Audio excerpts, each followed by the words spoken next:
যোহন লিখিত সুসমাচার 6 অধ্যায় 44 পদে প্রভু যীশু বলেন, পিতা যিনি আমাকে পাঠাইয়াছেন তিনি আকর্ষণ না করিলে কেউ আমার কাছে আসিতে পারে না, আর আমি তাহাকে শেষ দিনে উঠাইব।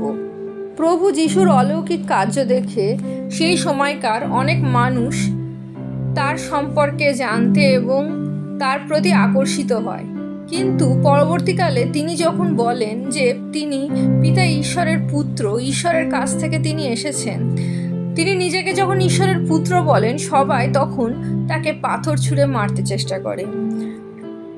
ইসরায়েল জাতির যে বিশ্বাস ছিল মসির সেই ব্যবস্থার ওপর, সেই অনুযায়ী তারা ভেবেছিলেন প্রভু যীশু তিনি সেই ব্যবস্থার উল্লঙ্ঘন করছেন, কারণ ব্যবস্থা অনুযায়ী একমাত্র ঈশ্বরকেই তারা আরাধনা করতে পারে। এবং প্রভু যীশু যখন বলেন তিনি ঈশ্বরের পুত্র, তখন তারা তাকে বিশ্বাস করে না, বরং আক্রমণ করে, এবং সেই কারণেই প্রধানত তাকে হত্যার প্ররোচনা করা হয়।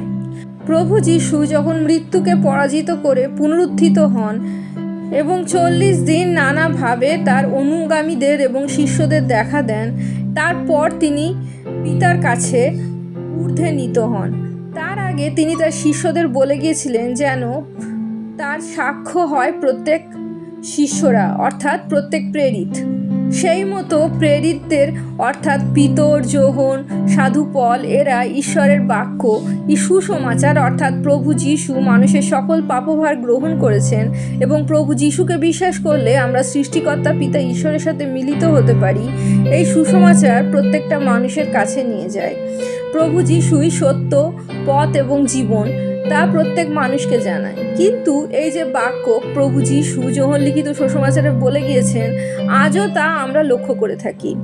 আমরা যারা প্রভু যীশুর সাক্ষ্য, আমরা যারা শুধুমাত্র প্রভু যীশুর কথা না, আমাদের জীবনের মাধ্যমেও প্রভু যীশুকে গৌরবান্বিত করার চেষ্টা করি, আমাদের বিশ্বাসের কথা যখন আমরা মানুষের কাছে বলি, বেশিরভাগ মানুষই তা উপেক্ষা করে এবং অগ্রাহ্য করে নিজেদের জীবনের কাজে ব্যস্ত হয়ে যায়।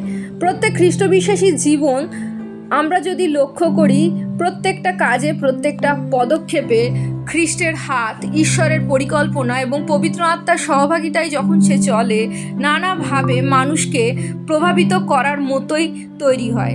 প্রত্যেকটা খ্রিস্ট বিশ্বাসী জীবনে অন্যান্য সাধারণ মানুষের মতো সমস্যা থাকলেও তাদের অন্তরে শান্তি বিঘ্নিত হয় না, এবং প্রত্যেক সমস্যার মধ্যে দিয়ে তারা প্রভু যীশুর নামে জয়যুক্ত হয়ে বেরিয়ে আসতে পারে।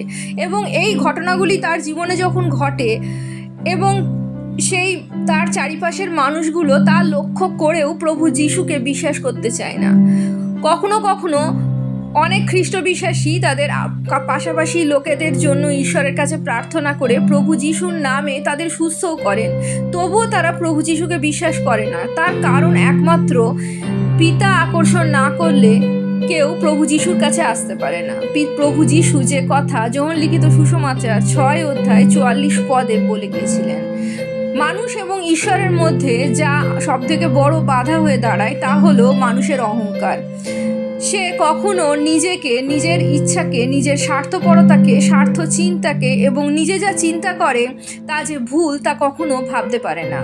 সে ভাবতে পারে না জীবনে যা কিছু সে পাচ্ছে, যা কিছু তার অ্যাচিভমেন্ট, তার নিজের যোগ্যতা নয়, বরং পিতা ঈশ্বরের পরিকল্পনা। যদি সেই রকম সে ভাবতে শুরু করে, তাহলে সে নিজেকে ছোট করে তার সৃষ্টিকর্তাকে মহান করে তোলে, আর সেইখানেই সে মনে করে সে হেরে যাচ্ছে, এবং সেই অহংকারই তাকে প্রভু যীশুর কাছে আসতে দেয় না, পিতা ঈশ্বরের আকর্ষণ থেকে তাকে বঞ্চিত করে। তবে আমরা কেন মানুষের কাছে প্রভু যীশুকে নিয়ে যাব, তার সাক্ষ্য হব? কারণ পৃথিবীতে অনেক ভগ্ন চূর্ণ হৃদয় আছে, যারা বোঝে যে তাদের কোনো যোগ্যতা নেই। তারা জীবনের কঠিন পরিস্থিতির মধ্যে দিয়ে বুঝেছে যে আমাদের ক্ষমতা নেই এই পরিস্থিতি থেকে বার হওয়ার। তারা এক সম্বল খুঁজছে, সেই সম্বলই প্রভু যীশু। কিন্তু আমরা জানি না কোন হৃদয়, কোন মানুষ এই রকম পরিস্থিতির মধ্যে দিয়ে যাচ্ছে, কে ভেঙে গেছে, ভগ্নচূর্ণ অবস্থায় রক্ষা চাইছে এবং জীবনের পরিস্থিতির ঊর্ধ্বে, তাদের রোগের ঊর্ধ্বে, তাদের প্রতিকূলতার ঊর্ধ্বে উঠতে চায়। তারা এমন এক নাম খুঁজছে যে নামের ভরসায় তারা সকল সমস্যা, সকল প্রতিকূলতার ঊর্ধ্বে উঠতে পারবে। যার যে নাম তাদের পরিত্রাণ দান করবে, সেই নাম প্রভু যিশুর নাম আমরা তাদের কাছে পৌঁছে নিয়ে যাব। তাদের যদি পিতা ঈশ্বর আকর্ষণ করে, তাদের অহংকার যদি তাদের জীবনে এবং ঈশ্বরের মধ্যে বাধা সৃষ্টি না হয়, তাহলে অবশ্যই তারা প্রভু যিশুকে গ্রহণ করবে, বিশ্বাস করবে তিনিই পরিত্রাতা, এবং তার নামে পিতা ঈশ্বরের সাথে মিলিত হবে, তার নামে পাপ থেকে মুক্ত হবে এবং তার নামে পরিত্রাণ লাভ করবে। প্রভু যিশুর জয় হোক।